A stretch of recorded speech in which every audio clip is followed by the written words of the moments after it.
Hello students, welcome to my YouTube channel.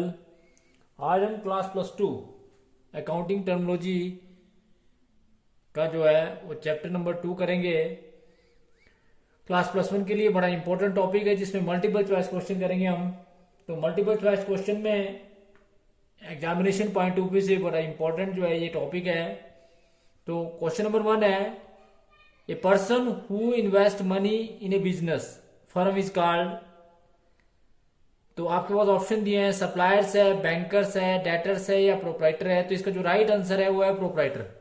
ये person, वे व्यक्ति जो व्यवसाय में पूंजी लगाता है उसको आप व्यवसाय का मालिक बोलते हैं, इन्वेस्टर बोलते हैं। तो person who invest money in a business firm is called investor, यानी कि प्रोप्राइटर बोलते हैं उसको, मालिक होता है वो। उसके बाद सेकंड क्वेश्चन है, a person who owes money to the business firm is called. अर्थात वे व्यक्ति जिसने फर्म का कुछ देना हो, अर्थात जिस व्यक्ति को हमने उधार में माल बेचा हो उस व्यक्ति को क्या बोलते हैं? A person who owes money to the business firm is called. तो उसमें सप्लायर है, बैंकर्स है, प्रोप्राइटर है या डेटर है। तो इसका राइट आंसर है डेटर्स। डेटर्स जो है उस व्यक्ति को बोलते हैं जिस व्यक्ति से व्यवसाय ने कुछ लेना हो। उसके बाद थर्ड क्वेश्चन है, a person to whom money is owned by a firm against purchase of goods is called as।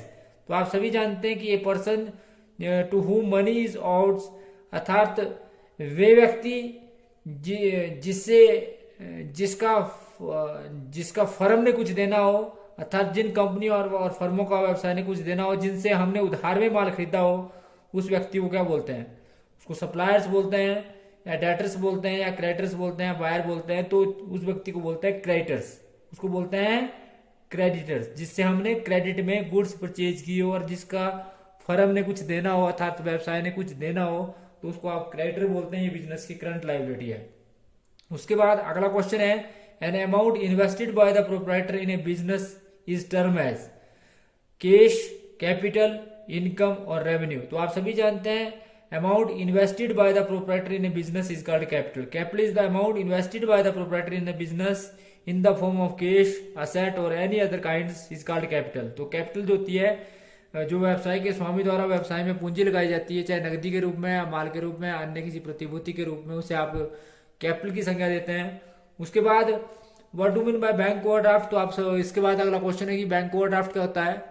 तो bank overdraft short term liability है, लॉन्ग टर्म लाइबिलिटी है, कॉन्टिजेंट लाइबिलिटी है, असेट ऑफ द बिजनेस है। तो आप सभी जानते हैं bank overdraft is short term liability, it is current liability is also called short term liability. उसके बाद अगला क्वेश्चन है आपके पास, which of the following is not a fixed asset. तो इसमें कौन सा फिक्स्ड असेट नहीं है? बिल्डिंग फिक्स्ड असेट है, मशीनरी फिक्स्ड असेट है, बैलेंस विद बैंक ये आपका करंट असेट है, और फर्नीचर जो है वो भी फिक्स्ड सेट है। तो इसका मतलब है इसमें जो फिक्स्ड सेट नहीं है वो है बैलेंस विद बैंक, जिसको आप कैश एट बैंक बोलते हैं। उसके बाद नेक्स्ट क्वेश्चन है, which of the following is not a long term liability. इसमें लॉन्ग टर्म लाइबिलिटी कौन सी नहीं है? तो सन्डी क्रेडिटर्स जो है वो करंट लाइबिलिटी है, 10% डिवेंचर लॉन्ग टर्म लाइबिलिटी है, terms loan also long term liability है, नन ऑफ द दीज। तो इसमें जो राइट आंसर है कि जो करंट लाइबिलिटी नहीं है, अर्थात लॉन्ग टर्म लाइबिलिटी नहीं है, सॉरी। तो इसमें जो करंट लाइबिलिटी है वो है जी आपकी सन्डी क्रेडिटर्स। इसका मतलब है सन्डी क्रेडिटर्स जो आपकी लॉन्ग टर्म लाइबिलिटी नहीं है। Purchase refers to the buying of goods. तो यहां ये बोलते हैं कि परचेज क्या होती है। क्रय से आप क्या समझते हैं? Stationery for the office use, या computer for the office use, या गुड्स फॉर रीसेल, या purchase of scooter for daughter. तो इसका जो राइट आंसर है ये है purchase refers to the public to the purchase refers to the buying of goods for sale. तो ये बोलते हैं क्रय से हमारा अभिप्राय है कि जिन वस्तुओं में व्यापारी विक्रय करता है उन वस्तुओं को क्रय करके पुनः बिना बिक्री के उद्देश्य से क्रय करना जो है वो परचेज कहलाता है। तो किसी माल को हम इसलिए खरीदते हैं कि ताकि उनको दोबारा बेचकर हम अधिक प्रॉफिट कमा सकें, तो इसको आप परचेज की संज्ञा देते हैं। उसके बाद है revenue from operation refers to revenue earned from the operating activities या revenue earned from activities that are not operating activities, both A and B, neither A or nor B। तो इसका जो राइट आंसर है कि revenue from operation refers to revenue earn from operating activities. तो ये बोलते हैं कि ऑपरेटिंग एक्टिविटीज मतलब आयगत जो गतिविधियां हैं उनके फलस्वरूप जो आय जनरेट की जाती है उसको रेवेन्यू फ्रॉम ऑपरेशन बोलते हैं। उसके बाद है क्वेश्चन नंबर 10 कि identify the item revenue from operation of a non financial enterprises. तो नॉन फाइनेंशियल एंटरप्राइजेस की जो रेवेन्यू होता है वो सेल ऑफ गुड्स होता है, डिविडेंड रिसीव होता है, इंटरेस्ट रिसीव होता है, रेंट रिसीव होता है। तो इसकी जो नॉन फाइनेंशियल एक्टिविटीज है वो सेल ऑफ गुड्स है। तो राइट आंसर है सेल ऑफ गुड्स। तो दैट मीन्स की identify the item revenue from operation of a non financial enterprises इज सेल ऑफ गुड्स। तो सेल ऑफ गुड्स जो इसका राइट आंसर है। नेक्स्ट क्वेश्चन है question number 11, identify the item of revenue from operation of a financial enterprises. तो ये बोलते हैं कि फाइनेंशियल एंटरप्राइजेस की जो रेवेन्यू फ्रॉम ऑपरेशन है वो कौन सी आइटम है, वो सेल ऑफ गुड्स है। ये आपको पता होना चाहिए। नॉन फाइनेंशियल मतलब जो फाइनेंशियल एंटरप्राइजेस है उसकी नहीं है। प्राइस ऑफ सर्विसेज रेंडर्ड ये भी नहीं है। तो interest earned on loan advance ये जो है इसका राइट आंसर है। तो फाइनेंशियल एक्टिविटीज फाइनेंशियल एंटरप्राइजेस का जो रेवेन्यू फ्रॉम ऑपरेशन है वो है interest earn on loan and advances. उसके बाद है अगला क्वेश्चन है which of the following is a tangible asset. तो इसमें टेंजिबल असेट कौन सा है? टेंजिबल असेट आपको पता होना चाहिए एक प्रकार का ऐसा असेट होता है विच यू कैन टच सी और उसको आप टेंजिबल असेट बोलते हैं। तो इसमें ट्रेडमार्क्स इंटेंजिबल असेट है, गुडविल इंटेंजिबल असेट है, फर्नीचर टेंजिबल असेट है। तो राइट आंसर है फर्नीचर, जबकि पैटेंट्स भी जो है इंटेंजिबल असेट है।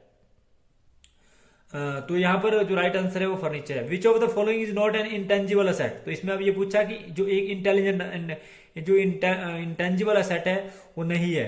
तो ट्रेडमार्क्स जो है वो इंटेंजिबल असेट है और गुडविल भी इंटेंजिबल असेट है, पैटेंट्स भी इंटेंजिबल असेट है। तो इसका राइट आंसर है गुडविल सॉरी फर्नीचर। फर्नीचर इसका राइट आंसर है, C is the right answer. That means which of the following is not an intangible asset. तो फर्नीचर जो है वो टेंजिबल असेट है। उसके बाद current liability do not include. Current liability में इंक्लूड नहीं होती। बिल्स पेबल करंट लायबिलिटी है, क्रेडिटर करंट लायबिलिटी है, आउटस्टैंडिंग एक्सपेंसेस करंट लायबिलिटी है। तो जो करंट लायबिलिटी नहीं है उसमें वो है डिवेंचर, क्योंकि debenture is a long term liability. Debenture is a long term liability. उसके बाद है fixed asset include. Fixed asset include करता है land and building is a fixed asset, plant and machinery is a fixed asset, furniture and fixture is also a fixed asset. तो इसका मतलब है all of the above is the right answer. तो इसमें सभी जो है वो फिक्स्ड असेट है। Which of the following is the capital expenditure. तो इसमें जो है कैपिटल एक्सपेंडिचर कौन सा है? तो wages paid for the repair of building ये आपका रेवेन्यू नेचर का खर्चा है। Wages for white wash off building that is also revenue nature. Wages for the construction of building तो ये आपका wages paid for the construction of building is a capital expenditure. उसके बाद wages paid for the cleaning of building that is also a revenue expenditure. तो इसका right answer है wages for the construction of building is a capital expenditure. Current asset include. Current asset में include किए जाते हैं cash in hand और cash at bank that is also current asset. Trade receivable is also current asset. Prepaid expenses also current asset. तो इसका जो right answer है all of the above. All of the above is the right answer. That means कि current asset include करता है all of the above. उसके बाद है sale refers to the sale of. Sale refers करता है to the sale of goods या old furniture या स्क्रैप। तो इसका जो राइट आंसर है वो है goods. Sale refers to the sale of goods. Sale refers to the sale of goods. उसके बाद है नेक्स्ट क्वेश्चन है which of the following capital expenditure. तो इसमें कैपिटल एक्सपेंडिचर कौन सा है? तो आप सभी जानते हैं wages is not A capital expenditure, is a revenue expenditure. Wages for building, wages for building is a capital expenditure. Wages for a building is a capital expenditure. तो इसका राइट आंसर है वेजेस फॉर बिल्डिंग। जबकि repair expenses जो है revenue nature का है और इसी प्रकार से एडवर्टाइजमेंट एक्सपेंसिस भी जो है डेफर्ड रेवेन्यू एक्सपेंडिचर है। दैट मींस ये कैपिटल एक्सपेंडिचर नहीं है।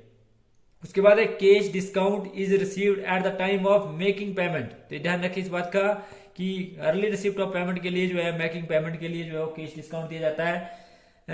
सेल ऑफ गुड्स के लिए नहीं, परचेज ऑफ गुड्स के लिए नहीं, बोथ बी एंड सी। जो इसका राइट आंसर है मेकिंग पेमेंट। तो आप सभी जानते हैं cash discount is received at the time of making payment.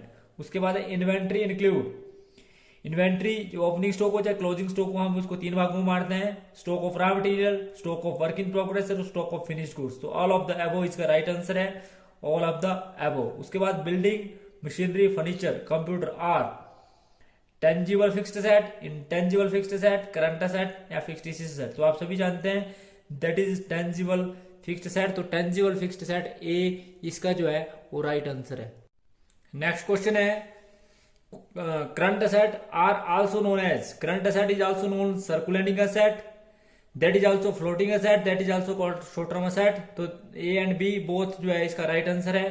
तो current asset is also called circulating asset and floating asset. And the next question is, out of the following asset which one is not a intangible asset? तो इसमें से कौन सा intangible asset नहीं है? तो investment is not an intangible asset, तो right answer है इसका investment. Trademarks is intangible asset, goodwill is also intangible asset and patents is also intangible asset. उसके बाद बोलता है next question, consider the following items, prepaid salary, accrued income, short term loans and bank overdraft. तो इसमें ये बोलता है कि which one is the current liability. तो ये करंट असेट है, prepaid salary, accrued interest is also current asset, short term loan and advance जो टेकन है that is also a current liability and bank overdraft is also current liability. तो इसका जो right answer है वो है सी, यानी कि 3 और 4 ये जो है वो करंट लाइबिलिटी है. तो इस प्रकार से तो कुछ क्वेश्चन मैचिंग के हैं. मैचिंग द फॉलोइंग आइटम्स, किस प्रकार से जो है मैच करते हैं. तो जिसमें कॉलम 1 को जो है कॉलम 2 से मैच करना है. तो बुक कीपिंग जो है वो क्या है, book keeping is an art. तो आप सभी जानते हैं इसका जो राइट आंसर है book keeping is an art. उसके बाद अकाउंटेंसी जो है वो आर्ट एंड साइंस बोथ है, नाइदर आर्ट और साइंस. तो accountancy is an art and science both. तो इसका जो राइट आंसर है आर्ट एंड साइंस बोथ.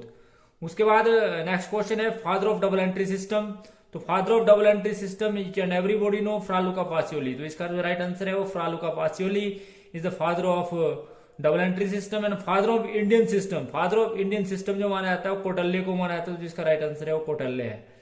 उसके बाद नेक्स्ट क्वेश्चन है accounting cycle includes. Accounting cycle जो इंक्लूड करती है एक तो रिकॉर्डिंग को और एक करती है क्लासिफिकेशन को. तो रिकॉर्डिंग एंड क्लासिफिकेशन जो है अकाउंटिंग साइकिल का अंतर्गत आता है. क्वालिटेटिव कैरेक्टरिस्टिक्स जो है वो रेलिवेंस है. इसमें जो राइट आंसर है वो रेलिवेंस है.